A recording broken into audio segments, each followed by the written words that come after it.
Salut à tous, nouvel épisode et aujourd'hui on va évoquer un sujet plus méconnu ou en tout cas très peu évoqué puisqu'on va s'intéresser à l'état d'esprit américain durant la guerre, en tout cas pour ceux restés au pays. En effet, les États-Unis sont relativement loin de la plupart des champs de bataille et du coup on a souvent l'impression que la population est plutôt relâchée et qu'elle ne ressent aucune menace planer au-dessus d'elle. J'ai toujours adoré ces petits moments de calme avant la tempête. Alors c'est en partie vrai, mais seulement entre 1939 et 1941, c'est-à-dire à une période où les États-Unis ne prennent pas encore part au conflit.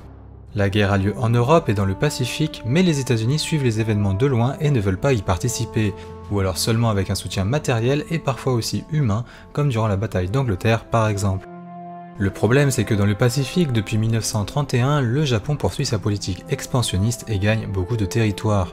Je ne reviendrai pas sur le sujet dans cet épisode, mais vous le savez, par la suite les tensions montent, et le 7 décembre 1941, les Japonais attaquent Pearl Harbor.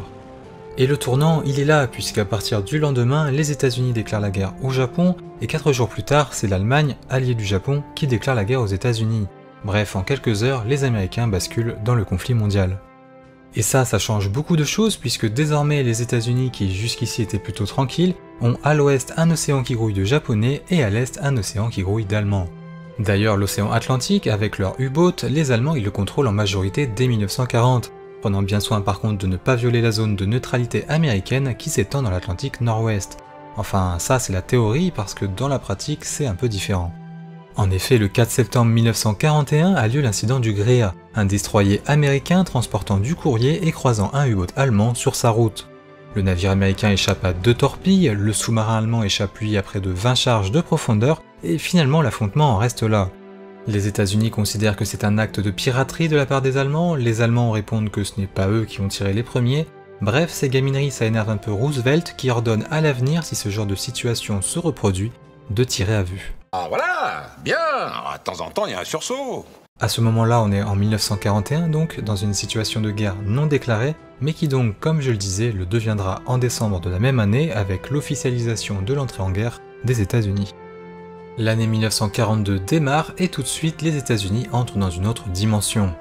Le 23 février 1942, les Japonais se manifestent sur la côte ouest avec un sous-marin au large de Santa Barbara en Californie et qui ouvre le feu sur la côte pendant 20 minutes.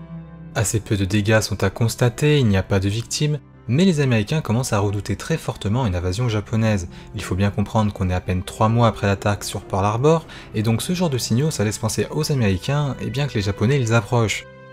Seulement 2 jours plus tard, dans la nuit du 25 février, l'aviation japonaise semble être aperçue dans le ciel de Los Angeles, ce qui amène la DCA à ouvrir le feu pendant plusieurs heures. Finalement, fausse alerte, il s'agissait seulement d'extraterrestres. Ah bah ça va, excusez-moi d'avoir paniqué. En effet, après coup, les autorités déclarent officiellement que c'était une fausse alerte. Plus tard, à la fin de la guerre, les Japonais confirmeront qu'ils n'ont jamais déployé d'aviation au-dessus de la ville, et depuis, le mystérieux événement est devenu un phénomène ufologique très célèbre. Notamment à cause de nombreux témoignages affirmant avoir vu des formes dans le ciel ce soir-là, on appelle ça des chasseurs fantômes, ou en anglais, des Foo Fighters.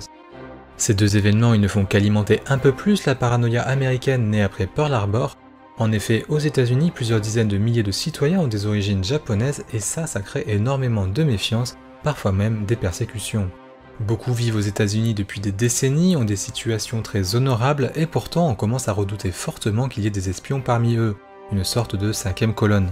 Et très vite des mesures sont prises, les nippos américains sont arrêtés, leurs biens sont confisqués, leurs entreprises doivent être vendues dans les 48 heures et au final près de 120 000 civils d'origine japonaise sont déportés et internés dans des camps. Alors certes, ceux-là ne sont pas faits pour exterminer, mais le fait est là, les Américains possèdent des camps de concentration. Enfin, eux, ils appellent ça des camps de relocalisation. Pourtant, ces villages de vacances, ils sont généralement très isolés, les conditions y sont mauvaises et l'assistance médicale y est réduite. Au final, la démarche est assez débile en fait, vu que les internements renforcent l'identité japonaise des détenus et non l'identité américaine, puisque cette dernière les opprime. Enfin, sachez que beaucoup d'hommes nippo-américains seront appelés à montrer leur loyauté en défendant les couleurs américaines. Un bataillon spécial, le 100e bataillon, sera créé et composé uniquement d'Américains d'origine japonaise. Il sera intégré au 442e régiment qui prendra part à beaucoup de batailles, et pour l'anecdote, ça sera l'unité américaine la plus décorée du conflit. Non, c'est... Bref, tout ça pour dire que sur la côte ouest ça craint, mais sur la côte est ce n'est guère mieux. Dans l'océan Atlantique, les U-boats font la loi et entre janvier et août 1942, plus de 600 navires américains sont coulés. On parle alors d'âge d'or pour les sous-marins allemands qui sont éparpillés un peu partout dans l'océan. On peut même en voir un ici en train de scruter la ville de New York de nuit.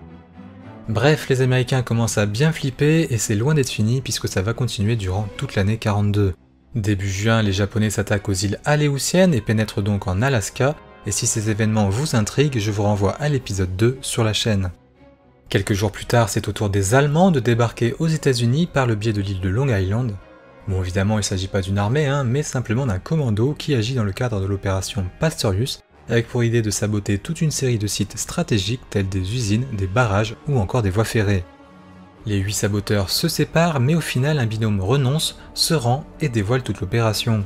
Les 8 hommes sont arrêtés et jugés, les 2 qui se sont rendus sont simplement emprisonnés, les 6 autres sont exécutés. On notera aussi en septembre 42 dans l'Oregon un hydravion japonais acheminé par sous-marin afin de larguer des bombes incendiaires pour déclencher des feux de forêt. Ce qui sera un échec, mais officiellement on retiendra que c'est la première et seule fois qu'un avion japonais a bombardé le territoire continental américain.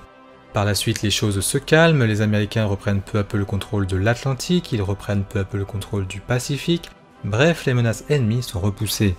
Les derniers incidents ont lieu entre novembre 44 et avril 45 via le projet japonais Fugo, des ballons-bombes destinés à aller déclencher des incendies sur le sol américain, ce qui n'est pas sans rappeler le projet Outward britannique que j'avais évoqué dans l'épisode 13 de la chaîne sur les projets d'invention insolites. On estime que les Japonais en ont lancé environ 9300 et que près de 500 ont touché au but. D'ailleurs, le 5 mai 1945, dans l'Oregon, 6 civils intrigués par un ballon qui s'est posé à côté d'eux sont tués dans son explosion. Ils sont au final enregistrés comme étant les seules victimes civiles du conflit sur le territoire continental des États-Unis.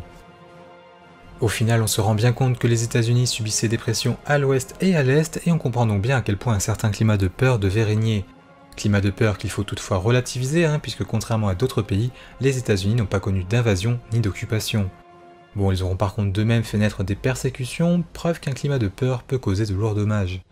Dommages qui auraient pu être encore plus lourds puisque les Japonais, via leur projet Z, envisageaient d'utiliser un gigantesque avion à long rayon d'action pour bombarder les États-Unis. Les Allemands avaient un projet similaire baptisé America Bomber. Bon, au final, évidemment, les projets ne sont pas allés au terme, mais dans une réalité alternative, on aurait pu imaginer que la guerre prenne une autre tournure, et que par exemple les forces de l'Axe l'emportent avec pourquoi pas les États-Unis partagés en deux entre les Allemands et les Japonais, et avec donc des Américains vivant sous une double occupation. Et si cette alternative vous intrigue, eh bien sachez que c'est précisément le contexte dans lequel se déroule la série The Man in the High Castle, série que je vous recommande si vous êtes friand d'œuvres uchroniques. C'est la fin de cet épisode, merci à vous de l'avoir regardé, n'hésitez pas à me laisser des commentaires si la vidéo vous a plu et n'hésitez pas à la partager autour de vous. On n'oublie pas de mettre un pouce, on n'oublie pas de s'abonner et moi je vous dis à bientôt pour un prochain épisode, d'ici là, portez-vous bien.